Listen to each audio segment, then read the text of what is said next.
Hello, everyone. Welcome to the Rain Diamond TV show. It's your host, Anastasia, once again. On today's show, we'll be talking about how to navigate the common issues between landlords and tenants. And joining us today on the show is Barr.Ebenezer Moses.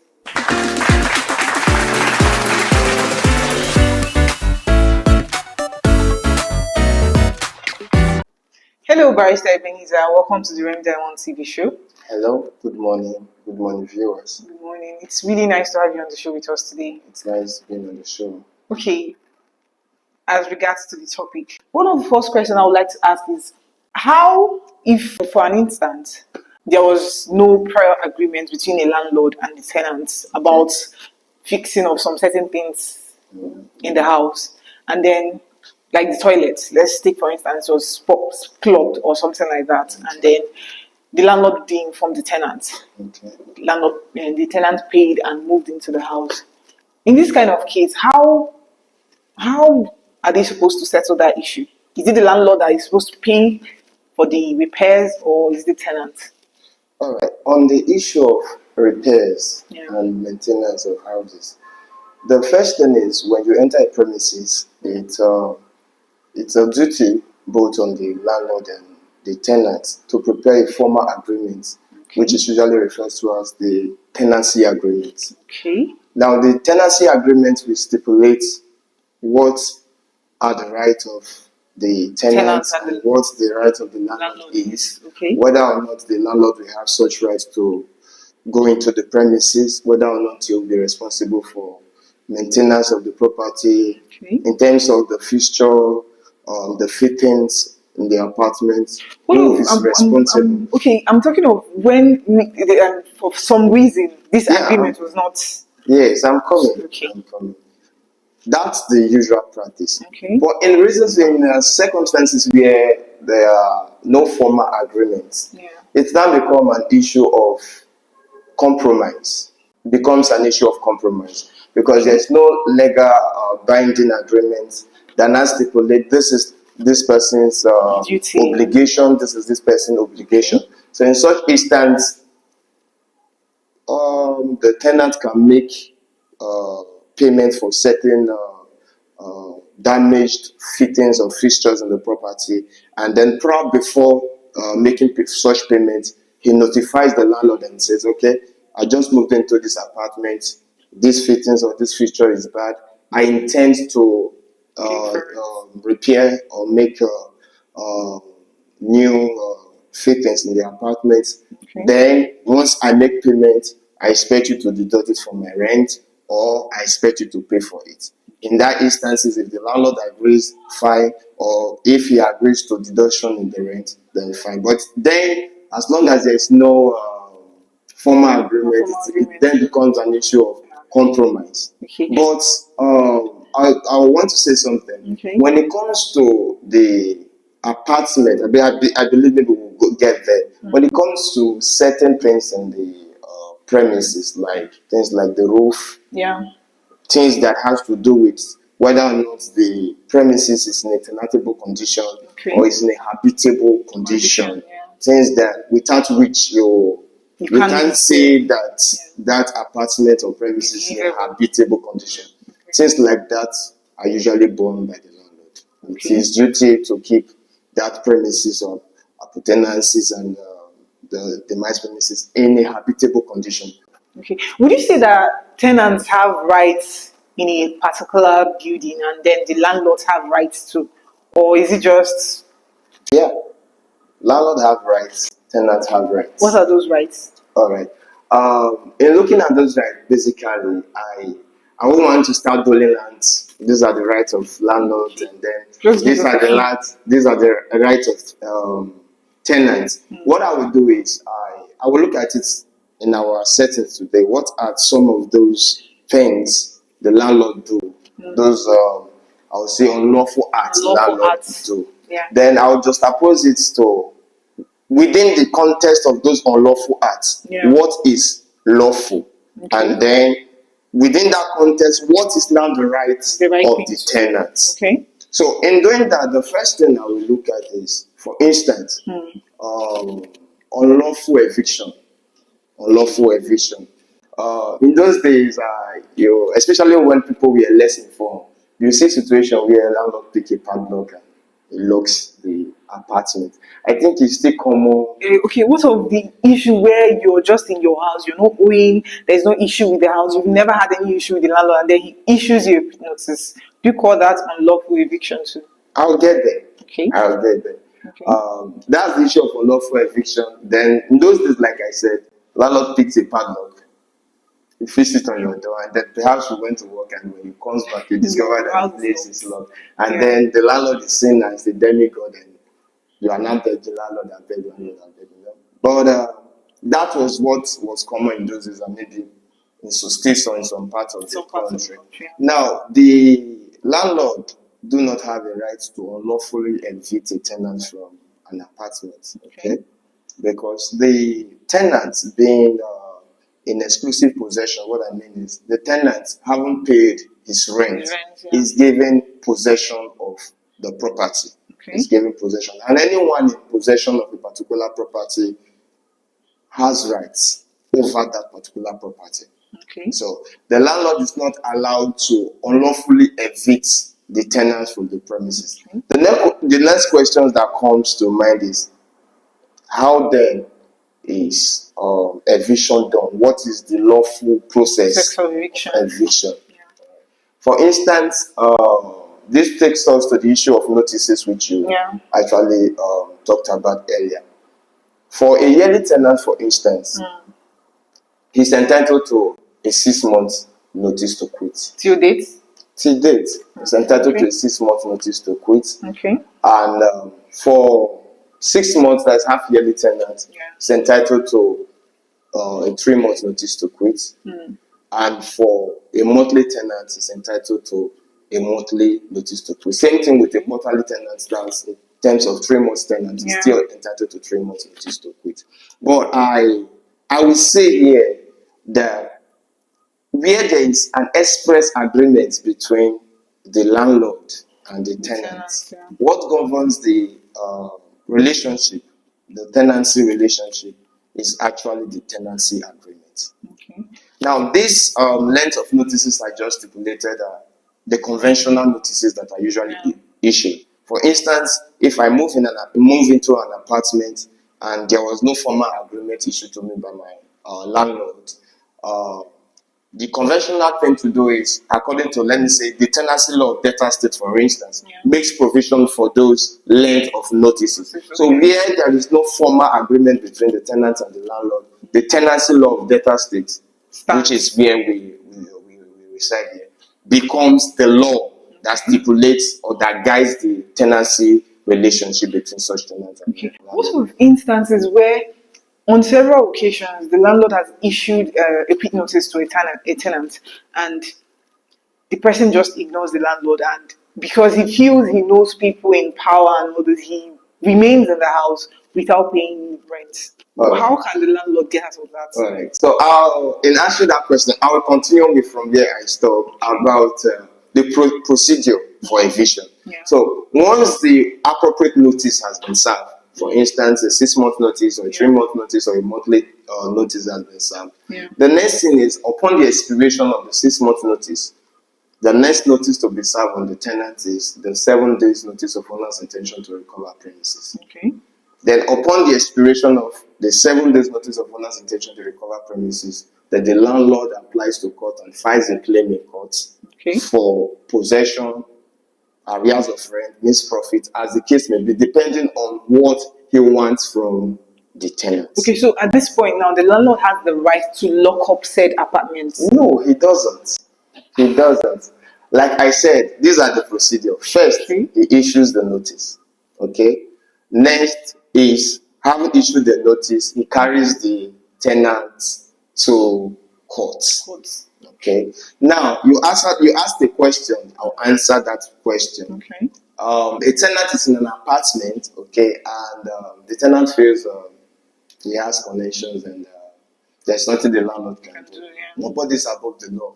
The law is the law. Are you sure? Yes, the law is the law. It may look, sometimes it may take time, sometimes it may delay, but the law is the law. If, for instance, the person is claiming to be too difficult, I tell some from landlord I manage property for, the madness of a tenant can only last for 1 year. Okay. Especially that is if it's a yearly tenant. Yeah. If it's a half-yearly tenant, his madness can only last for half years. So once his rent expires, you issue him the appropriate notice, and then if he refuses, take him to court.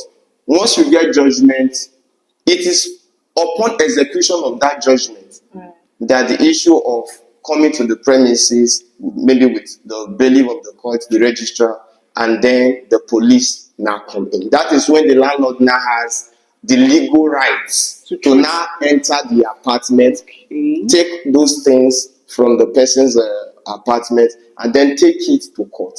So those are the lawful ways in which a landlord can actually evict a tenant from a premises. Still on the issue of eviction, Barrister, we'll come right back to that after the commercial break. Hello, it's a girl flashy answer. Who they check? Who they check? Check your account. My brother, check your. No, they buy a zoo again. Why you gonna buy a zoo 1.5 when you can buy land with 1.6? Oh my God! Wow! Check the difference. Within 2 years, you gonna know what you gonna be, Abby. See how we are behind Admiralty University. I said it again. I don't like to repeat myself, but let me repeat myself. Behind Admiralty University, Bronze Road. You can get to land. Not a buy a zone. Not all those guys where they spray money. Next 2 years, they're not going to deal with you. If you are broke, nobody will be with you. But if it's land, if you buy land, look at the environment. In next 2 years, even in next month, even in next week, the land don't expand. Nobody let you buy them again, you go sell land. It's just 1.6 with everything. Total package, come and get your land. My brother, I'm talking to you. Look at me. If I see you for a room when you order a zoo, you know, buy land. You don't use Azu, you don't use land money, they buy Azu, they drink for club. Now you go throw blow. Welcome back from the commercial break. Barrister, you were talking about 6 months eviction notice, 3 months eviction notice, and 1 month eviction notice. Now, my question is, because this has been a very big issue for tenants, during this 6 months, 3 months, or 1 month, does the tenant have to pay the rent for this said month? And that is when the tenant didn't do anything to the landlord. The landlord just woke up one morning and served quit notice. Right. It's a very interesting question, and I think this is one of the biggest questions that's usually asked, especially when it comes to issue of tenancy. You hear instances with tenants saying, "Landlord served me notice 6 months. For that 6 months, I will do the house." No parents. And it's actually an issue. The reason, the rationale behind the length of notices given to tenants is to enable the tenant prepare ahead of time to vacate the premises. That is the intention. That is the rationale behind it.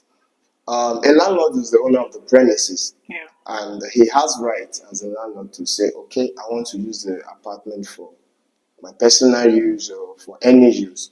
But then, like I said, the tenant also has right too. And one of the rights of the tenant is in exclusive possession of the apartment.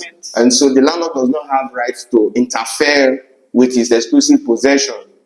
Even the tenant has the right to even sue the landlord for trespass where he comes in. But where the landlord now decide, "Okay, I do not want this tenant in my apartment," it is his prerogative. It is not so. If he issues a notice, for instance, let's say 6 months notice, it now depends whether or not the notice was issued at a time when the rent was running, or it was issued at the time when the rent was determined. For instance, if my rent is still running, my rent is to expire, let's say, for instance, by March, and then the landlord issues me a notice while my rent is still running, then I will deduct the number of months my rent is to expire from the notices.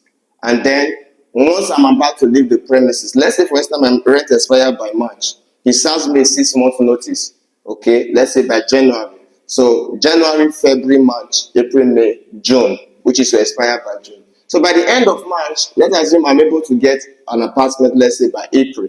So since my rent expired by March, by April I have stayed extra 1 month in the apartment. Once I leave by April, I give him his 1 month you will still pay the 1 month. Definitely, you will pay for the length of time you stayed in the apartment. That is the law. I do a lot of tenancy matters and I manage properties, and we hear tenants giving this excuse of, "I will stay, no go pay." In fact, the thing is this: when the landlord takes you to court, for instance, let's assume he serves you a 6-month notice. Like I said, my rent is to expire by March, and then a notice was served to me, let's say by January. Yes. Once that notice expired, when the 6-month notice expired, he serves you the 7 days. After the 7 days, he will take you to court. One of the claims he will be claiming in court is arrears of rent. And that arrears of rent will run from when your rent expired, which is from March when your rent expired, and then till when he filed his claim. Let's assume he filed his claim in June, for instance, and your rent expired by March. Yeah. So his arrears of rent now will now be April, May, and June.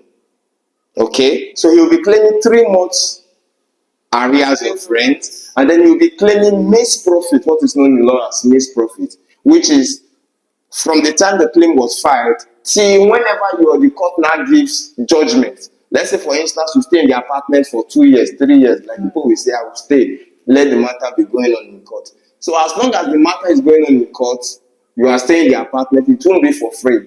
But most times in Nigeria, people do that, and at the end of the day, they don't pay the rent. Yeah, I will also explain. People do that, and what they do is they run away without letting the landlord know. Yeah. But the truth is, if that Lord knows his onions, or if he engages a lawyer that knows what he's doing, the person will be in deep soup.